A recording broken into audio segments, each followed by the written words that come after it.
While we reflect on the last 3 days, let's identify some of the areas where you felt disappointed, you felt hurt, unpleasant, or maybe even anger. And we can just count how many times did we go through that experience of disappointment, hurt, being upset, angry in the last 3 days, only 3 days. And now that we can count, we can identify those incidents without any judgment. We just come back in this room, and this is a gathering where we give ourselves permission to not just look at the problems, not just identify the problems, but we explore this area of the mind. This is a very interesting area relating to the mind. The more we understand the mind, we can find ways to make it healthy and how to deal with everything that's outside with the right attitude. Within the spiritual perspective, we understand that the mind is like a stage. Just like this stage, the mind is like the stage. And what happens on a stage? Performance happens on a stage. What else happens on a stage? Drama. Yes, so performance, a drama, anything else that happens on a stage. And what do we need for that performance? If we want to have a performance on the stage, a drama on the stage, what do we need? Practice, we need actors. What else? We need props. We need masks, we need scripts. And so within the spiritual perspective, the mind is a stage, and all the thoughts that come on the stage of the mind, they are like actors. Yes, they are the actors. And the quality of actors that come and perform on the stage, audience doesn't have a choice, but they have to deal with it. So in the same way, we say that our thoughts are like actors, and the thoughts that keep coming on the stage of the mind, they become prominent actors.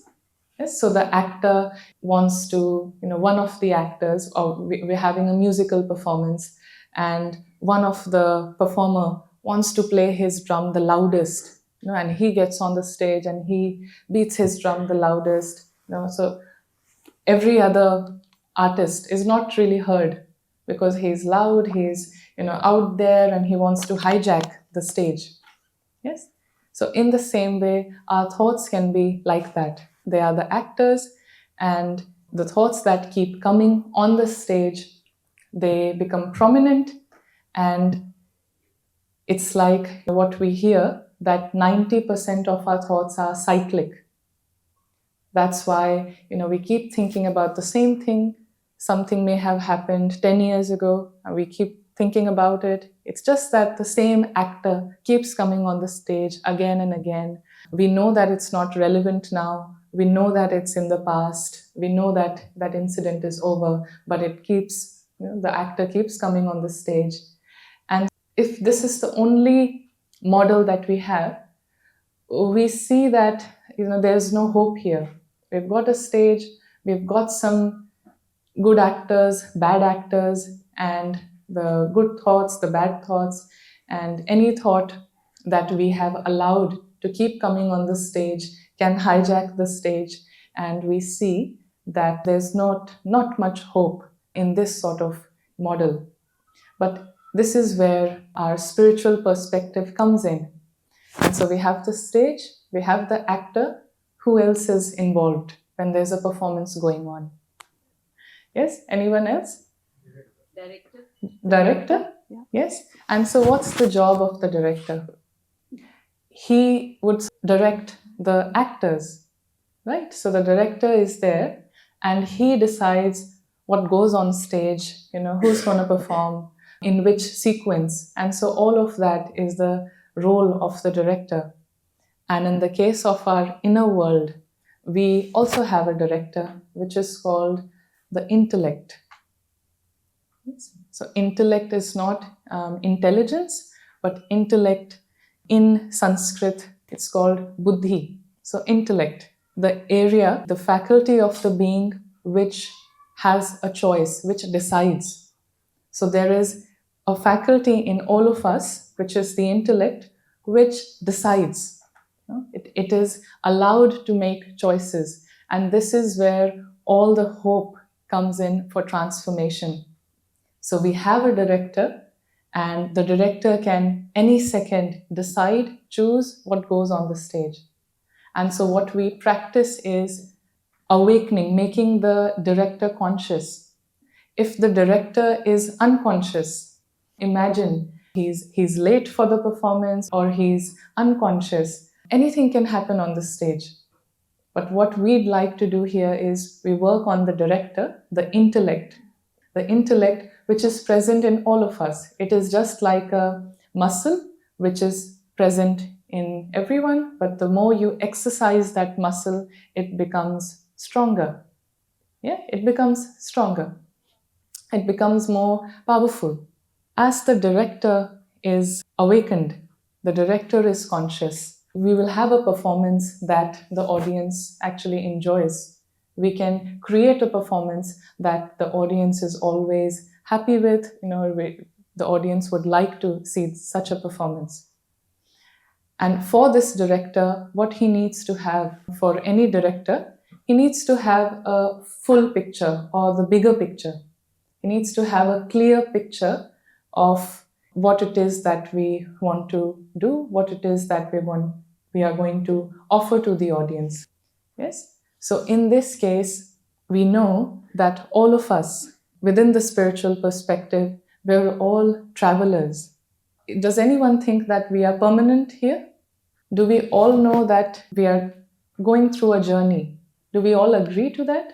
Yes. Yeah. We can disagree, but do we all agree that life is a journey? Yes? We come here, we come just like, thoughts come on the stage, and the stage is neutral. So the mind is not negative, the mind is not bad, it is just a stage, it is neutral. And so same way, the physical world, the world where our office is, the world where our relationships are, children, wife, car, all of that, the physical world, that is a stage. Just like Shakespeare said that the world is a stage and we are all actors here. So in the same way, this physical world is just like a stage, it's neutral.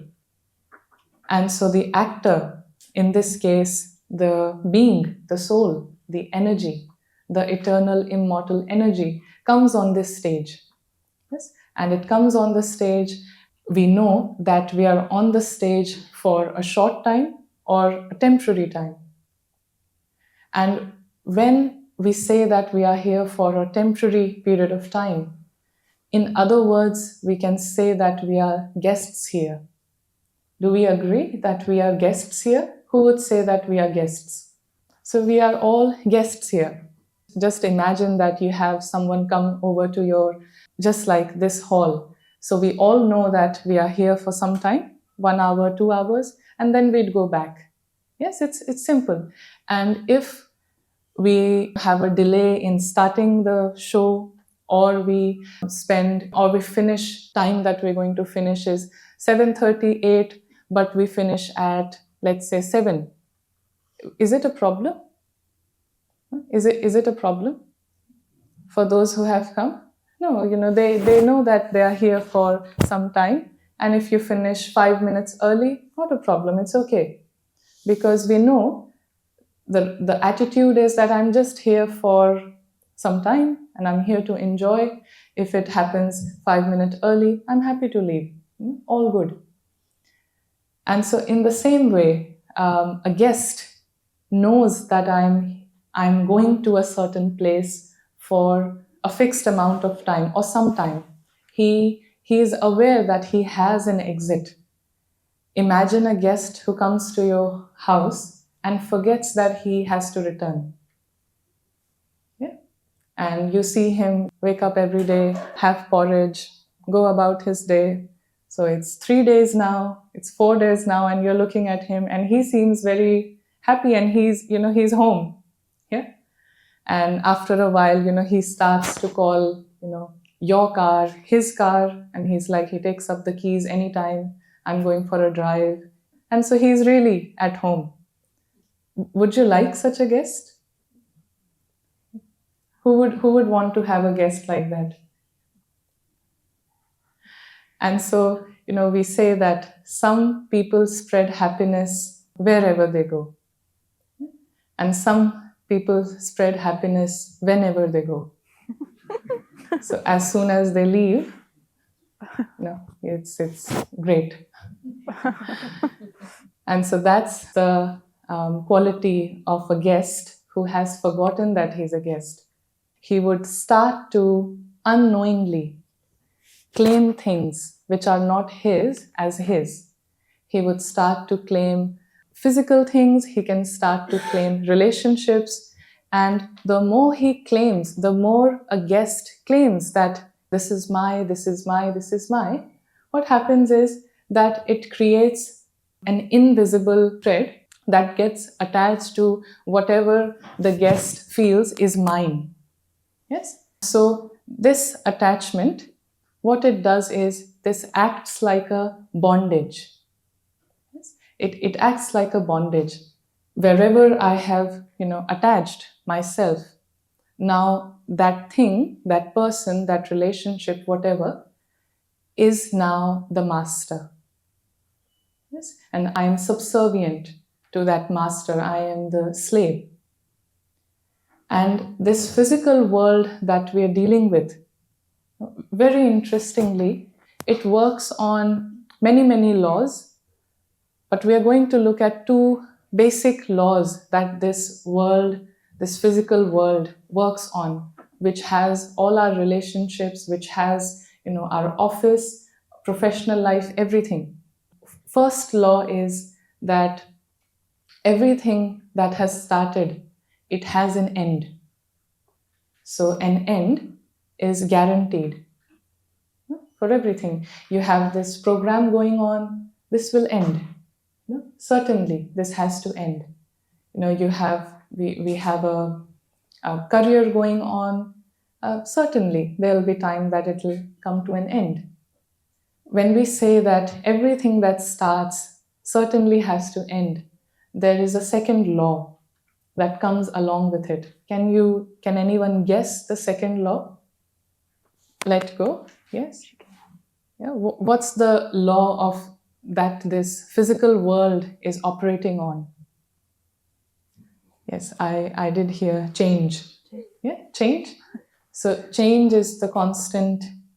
Yes, change is the only constant. So the physical world, which has our office, relationships, home, everything, it is all under this law that it's going to change.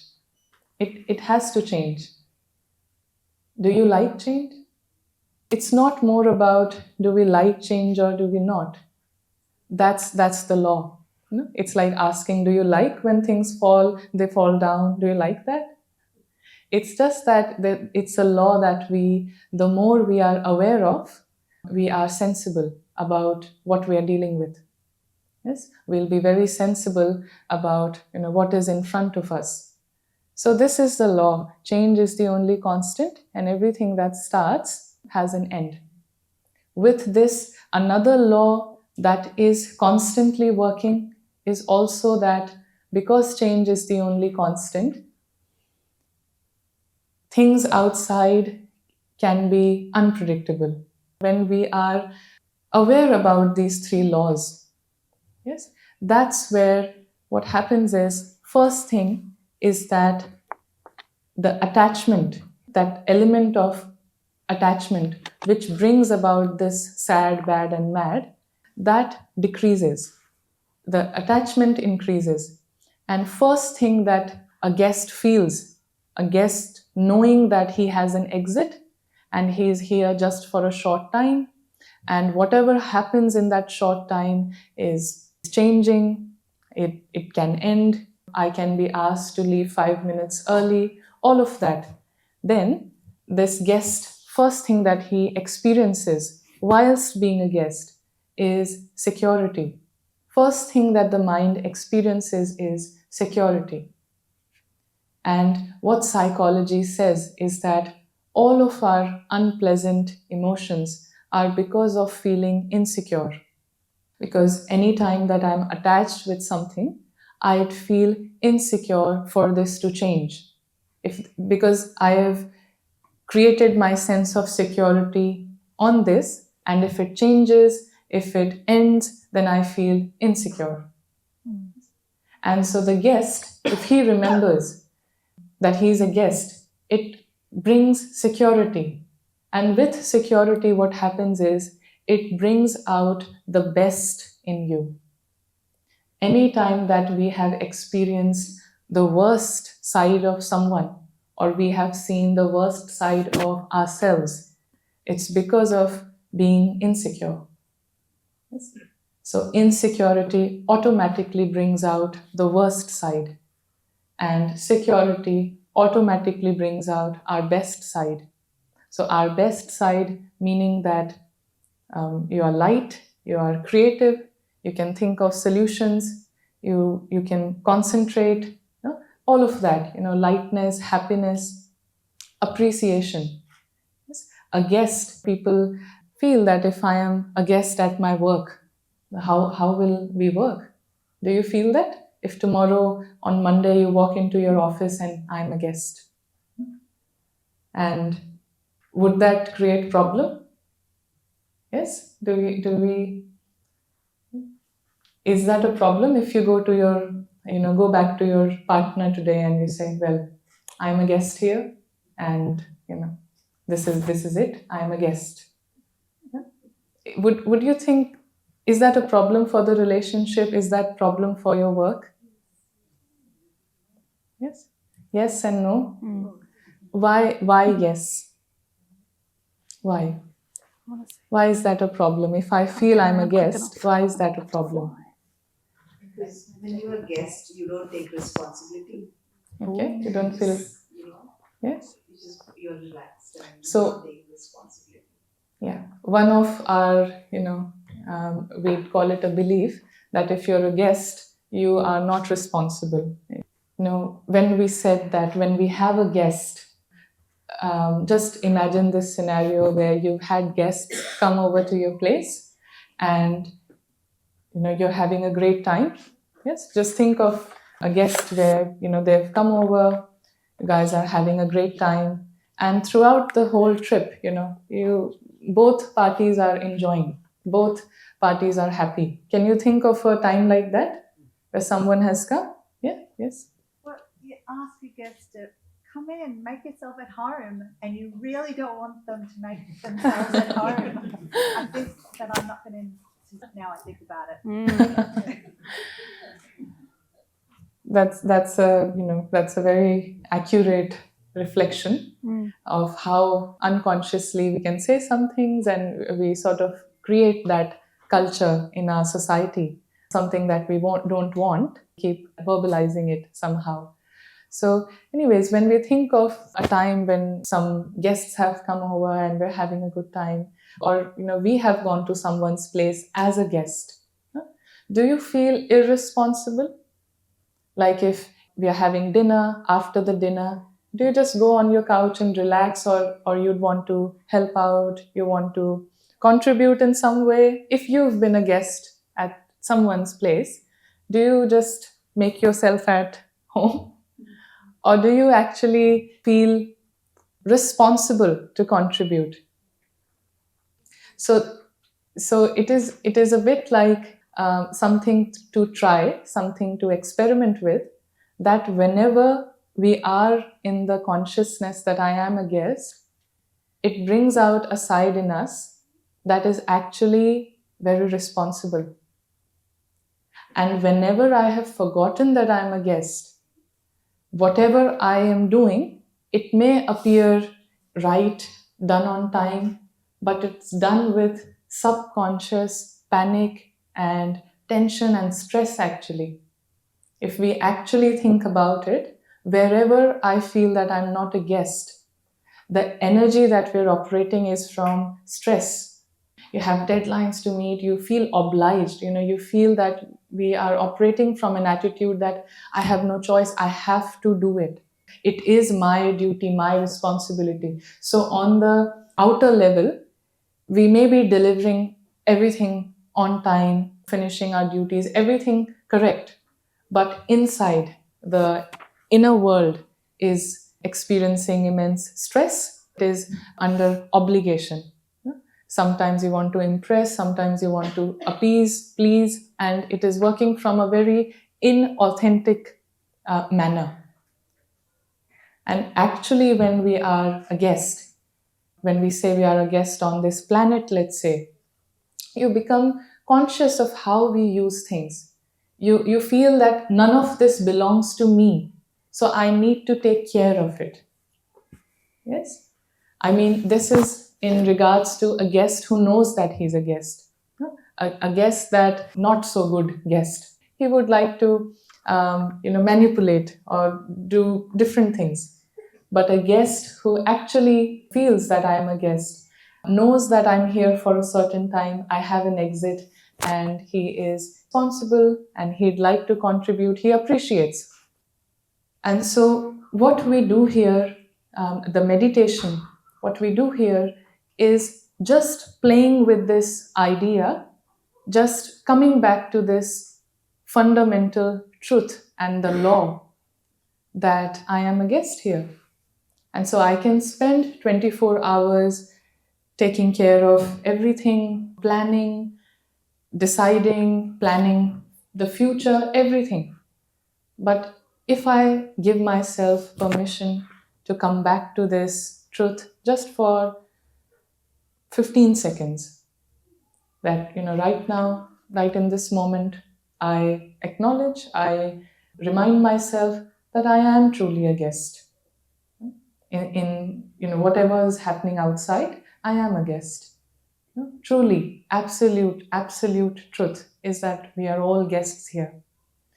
We may be planning to buy a house, we may be planning to buy a car in next 2 years, but behind all of that, just coming back to this awareness for 15 seconds, in those 15 seconds, it brings out the best in me. And so the more I see the best in me, and I experience the best that we all have in us, security, peace, feeling safe, appreciating, learning, curious, having concentration, all of that. The mind has new actors come up on the stage that are harmonious. And what happens is, what is guaranteed to happen is that these 15 seconds will start to translate to 30, to 1 minute, and it will keep increasing.